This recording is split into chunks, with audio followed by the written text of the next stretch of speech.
Hello friends, I am B.Srinivasan from India.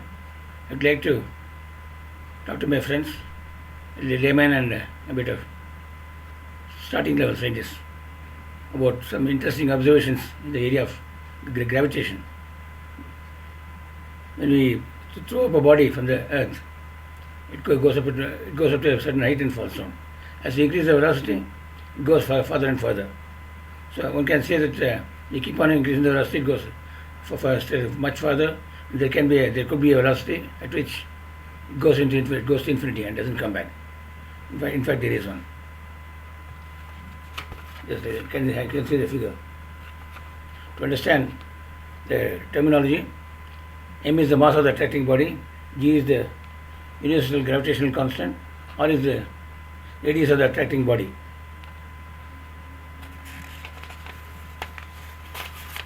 There is a value of velocity at which a circular motion around the main body is possible.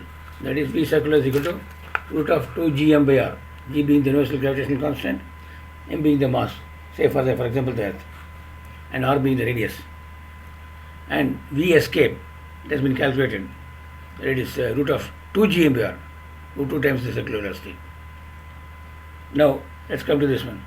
Velocity required to go to infinity. If this velocity, escape velocity, is greater than or equal to the velocity of light, c, then the body is a black hole. Why? Because even light cannot escape from there. The light which passes from the backside cannot come and reach our eyes. So it's a black hole. So even light cannot escape. Now let's try to analyze it from the astrodynamics point of view. With the mass of the attracting body is equal to, if we assume it to be a sphere, for example, 4 by 3 pi r cube into the density of the mass. Let's assume a homogeneous body for the time being, and rho being the specific gravity. Let's all express everything in CGS system. Then the density is equal to specific gravity. Centimeter gram second system.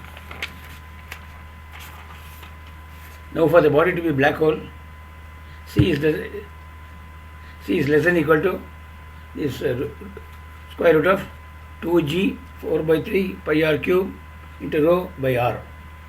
When you simplify it, it becomes root of 2 pi rho by 3 whole root into 2 or twice the radius, that is the diameter. With G expressed in CGS system, and C being 3 into 10 to the power 10 centimeters per second. So now with this, what is the variables which you can play with are rho and r, the density, the specific gravity and radius. So now we can see from this equation that given a value of rho, the specific gravity, there is a unique value of radius at which the body becomes a black hole. That is, at the surface, the velocity is equal to the velocity is equal to velocity of light. So what does it mean? One can have a black hole of any material. Since you give me the rho, you give me the specific gravity, I can give you the radius required for the body to become a black hole. Which means you give me water, water is 1. Water specific gravity is 1. You can have a huge mass of ball of water to become a black hole. The heavier the material, the lesser the critical black hole radius required to become a black hole. But typically rho water is equal to 1. If we take the earth, which is of our interest, it is 5.5 nearly. So if you make the calculations, one can see that for the earth density, one requires a huge mass of billions of miles, billions of kilometers radius. If that can be made with that specific gravity of the earth material, it becomes a black hole. Conversely, if the earth mass is squeezed up into the size of a tennis ball, it becomes a black hole. Keep the mass constant, density, increase the density. Or keep the density constant, you have a higher mass. What does it mean? Any specific gravity you give me, I can give you a radius.